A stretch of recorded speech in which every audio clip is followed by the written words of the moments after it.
पहलगाम आतंकी हमले के 10 दिन बाद भी भारत और पाकिस्तान के बीच तनाव बरकरार है। पाकिस्तान हमले की आशंका से घबराया हुआ है। उसने अपनी सेनाओं को बॉर्डर पर अलर्ट कर दिया है।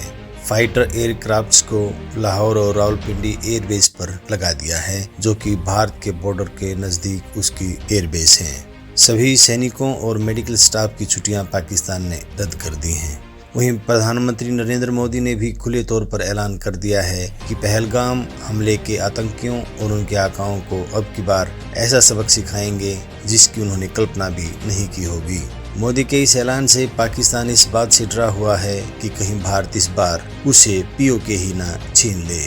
उसका डर भी जायज़ है, क्योंकि सबको पता है मोदी जो कहते हैं वो करते भी हैं। और भारत अब पहले वाला भारत नहीं है, यह आधुनिक भारत है जो घर में घुसकर आतंकियों को मारता है। उसके पास दुनिया की दूसरे नंबर की सबसे विशाल और आधुनिक हथियारों और टेक्नोलॉजी से लैस सेना है। अगर दोनों देशों के बीच युद्ध हो जाता है तो देखने वाली बात यह होगी कि पाकिस्तान भारत के सामने कितने दिन टिक पाता है। पाकिस्तानी सेना भारतीय सेना की तुलना में कितनी मजबूत है, आधुनिक हथियार और टेक्नोलॉजी किसके पास अधिक है, एयरफोर्स और नेवी किस देश की ज़्यादा ताकतवर है, आइए जानते हैं यह सब कुछ आज की इस वीडियो में।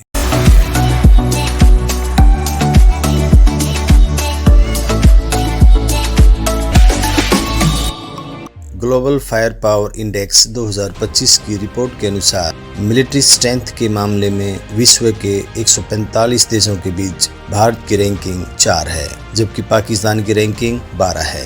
भारत से आगे केवल अमेरिका, रूस और चीन है। हर साल ये रैंकिंग 60 फैक्टर्स के आधार पर दी जाती है, जिसमें defence budget, population, GDP, military strength आदि फैक्टर्स शामिल किए जाते हैं। रैंकिंग के मामले में पाकिस्तान भारत से बहुत पीछे है। डिफेंस बजट की बात करें तो वित्त वर्ष 2025-26 के लिए भारत का रक्षा बजट 6.8 लाख करोड़ रुपए यानी 79 बिलियन डॉलर निर्धारित किया गया है। यह बजट विभिन्न सैन्य उपकरण और हथियार खरीदने और बनाने में किया जाएगा। वहीं पाकिस्तान का रक्षा बजट 2025-26 के लिए 2.3 लाख करोड़ रुपए यानी 26 बिलियन डॉलर घोषित किया गया है। इस प्रकार भारत का रक्षा बजट पाकिस्तान के रक्षा बजट से 3 गुना अधिक है। मिलिट्री स्ट्रेंथ की बात करें तो ग्लोबल फायर पावर की रिपोर्ट के अनुसार भारत में एक्टिव सैनिकों की संख्या 14,55,550 है। इसके साथ 11,55,000 की रिजर्व सेना भी भारत के पास है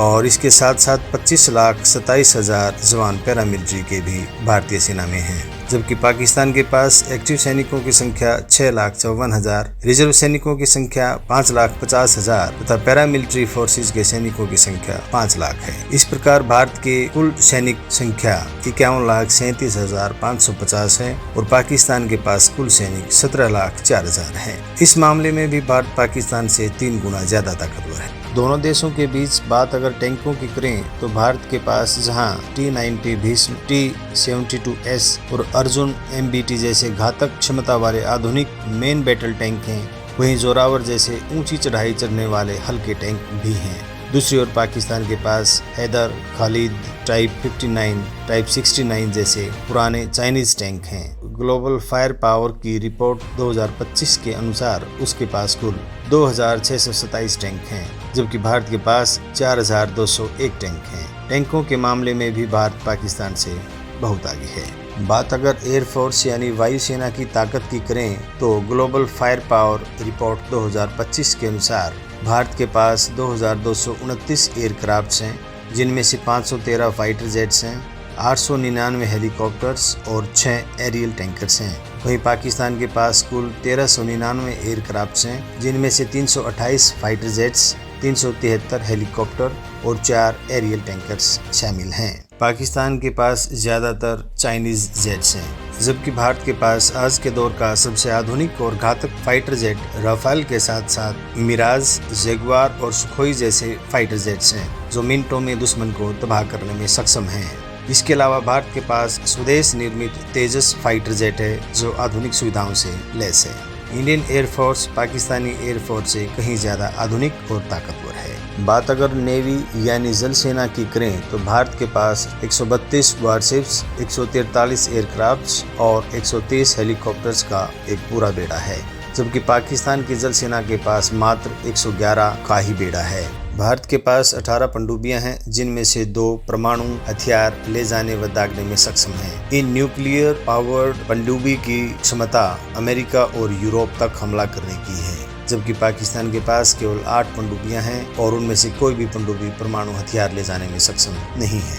इसके अलावा भारत के पास 14 डिस्ट्रॉयर्स तथा 14 फ्राइगेट्स हैं, जबकि पाकिस्तान के पास केवल 9 फ्राइगेट्स हैं और कोई डिस्ट्रॉयर नहीं है। भारत के पास 2 एयरक्राफ्ट कैरियर्स INS विक्रांत और INS विक्रमादित्य हैं, जो इंडियन नेवी की बहुत बड़ी ताकत है। युद्ध के समय इन पर लड़ाकू जहाज और हेलीकॉप्टर्स आसानी से उतर सकते हैं और टेक ऑफ कर सकते हैं, जबकि पाकिस्तान के पास कोई भी एयरक्राफ्ट कैरियर नहीं है। इंडियन नेवी के पास 67,252 एक्टिव सैनिक और 75,000 रिजर्व सैनिक हैं, जबकि पाकिस्तान के पास 30,000 एक्टिव और 5,000 रिजर्व सैनिक हैं। भारत को ब्लू वाटर नेवी जबकि पाकिस्तान को ग्रीन वाटर नेवी की श्रेणी में रखा जाता है, क्योंकि इंडियन नेवी के पास अरब सागर, बंगाल की खाड़ी और इंडियन ओशियन समेत बहुत बड़ा जल क्षेत्र है, जबकि पाकिस्तान के पास केवल अरब सागर का जल क्षेत्र ही है। सबसे बड़ी ब्लू वाटर नेवी अमेरिका की है। इस प्रकार इंडियन नेवी पाकिस्तान नेवी से बहुत ज्यादा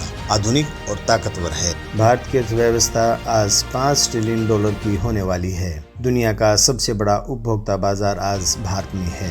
विश्व के सभी देश भारत को एक आशावादी निगाह से देख रहे हैं। विश्व के सभी देश भारत में इन्वेस्ट करने के इच्छुक हैं, भारत में नए प्रोजेक्ट लगाने के इच्छुक हैं। अंतर्राष्ट्रीय स्तर पर भारत ने अपनी अलग पहचान और जगह बनाई है, जबकि पाकिस्तान आज भुखमरी के कगार पर पहुंच चुका है। आतंकवाद की वजह से चीन को छोड़कर कोई देश वहां नई कंपनी, नया प्रोजेक्ट या इन्वेस्ट नहीं करना चाहता। इन सब आंकड़ों से आप अनुमान लगा सकते हैं कि यदि भारत और पाकिस्तान के बीच युद्ध होता है तो पाकिस्तान भारत के सामने कितने दिन टिक पाएगा।